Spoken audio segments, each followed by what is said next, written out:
Commander Zixthala watched through the bridge's crystalline viewport as her armada dropped out of hyperspace at the edge of the Sol system. 3,000 vessels of the hegemony's finest warships stretched across space like a metallic constellation, their hulls gleaming with the deadly promise of annihilation. "Final scans confirm, Commander," her tactical officer reported, mandibles clicking with anticipation. "The human homeworld is defenseless. Their primitive fleet was destroyed in the Proxima engagement 3 cycles ago." Zixthala's 4 eyes narrowed as she studied the tactical display. Earth hung in the distance like a blue jewel, apparently unguarded. Too easy. The humans had proven surprisingly resourceful during their brief war against the hegemony, but this seemed anticlimactic. "Begin the advance," she ordered. "Maintain formation. I want this world to see the full might of the hegemony before we reduce it to ash." The Armada began its inexorable march toward Earth, engines burning brilliant trails across the void. Zixthala had studied human military doctrine extensively. They were chaotic, unpredictable, and absolutely refused to surrender even when facing impossible odds. It's what made them so dangerous, and why the Hegemony Council had ordered their complete extinction. "Commander," the sensor operator's voice carried an edge of confusion. "I'm detecting something." "Elaborate." "Energy signatures, ma'am.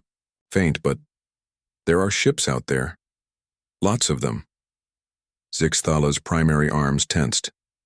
"Where?" "Show me." The tactical display shimmered, and suddenly space around Earth erupted with contacts. Hundreds of them. Thousands. Ships materialized from what had seemed like empty void, their stealth systems dropping like falling veils.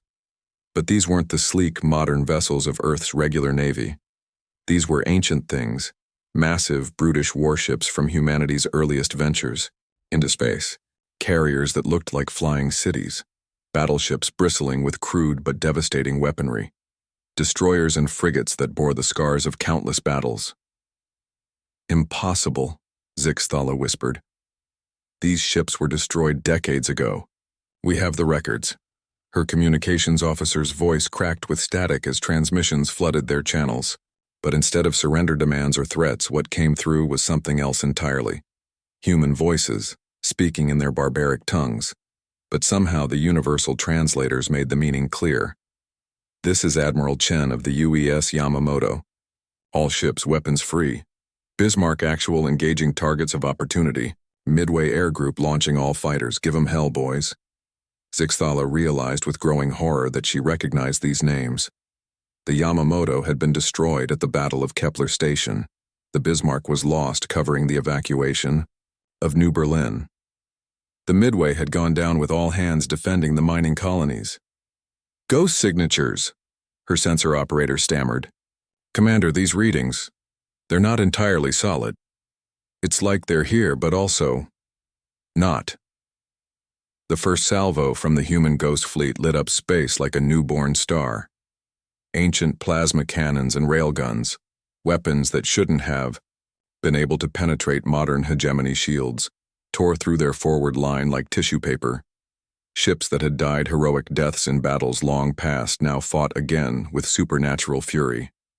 "All vessels return fire. Target the largest." Zixthala's order was cut short as something impossible filled their view screen. The UES Hood, a massive dreadnought that had been the pride of Earth's fleet before its destruction at Wolf 359, was bearing down on them. Its hull flickered between solid matter and translucent energy, and the space around it rippled with otherworldly power. "Impossible," Zixthala breathed. "The dead don't fight." But as her fleet began to crumble under the assault of humanity's fallen heroes, she began to understand the truth. Humans didn't just fight with ships and weapons. They fought with something far more dangerous. They fought with memory, with legend, with the unbreakable spirit of those who had fallen defending their homes. Every captain who had gone down with their ship, every crew who had died rather than surrender, every hero who had sacrificed themselves for Earth, they had all returned. Death, it seemed, was no barrier to human stubbornness. The Ghost Fleet moved through her armada like reapers through wheat. The UES Enterprise, lost 3 years ago in the Vegan system, now led a squadron of phantom fighters that phased through hegemony shields as if they didn't exist. The carrier Intrepid, which had rammed a hegemony mothership in a desperate last stand, now launched endless waves of spectral bombers. "Commander," her tactical officer screamed, "we're down to 40% fleet strength. These readings, they're off the charts. The quantum fluctuations around these ghost ships are creating localized space-time distortions." Zixathala watched in fascination and terror as the UES Constitution, Admiral Sarah Morrison's flagship that had been lost with all hands at the siege of Alpha Centauri, materialized directly in front of them. She could see through its translucent hull to the crew beyond, humans who burned with an inner fire that made them more terrifying in death than they had ever been in life. A transmission crackled through their communications array. The voice was Admiral Morrison's, exactly as recorded in their intelligence files, but it carried an otherworldly echo that made Zixthala's exoskeleton shiver. "Hegemony Fleet," Morrison's ghost spoke across the void. "You came here expecting to find a defenseless world. Instead, you found something far worse. You found the collected will of everyone who ever died defending it. Earth doesn't just remember its heroes, it brings them back when they're needed most." The Constitution's main guns, massive rail cannons that could punch through a moon, swiveled toward Zixathala's flagship. Around them, the Ghost Fleet continued its systematic destruction of the hegemony armada.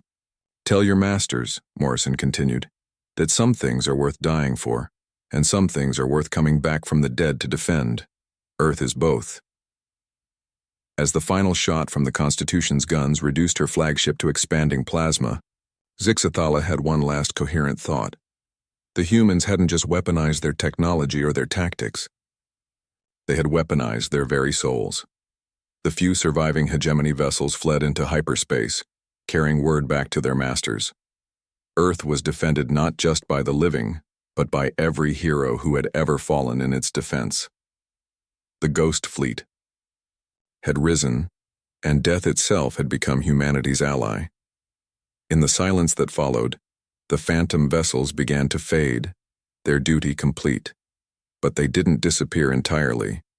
They simply returned to their eternal watch, waiting in the quantum, foam between life and death for the next time Earth called upon its heroes. The message was clear to any who would threaten humanity's homeworld. You might face their ships, you might face their weapons, but ultimately, you would face the undying spirit of everyone who had ever called Earth home.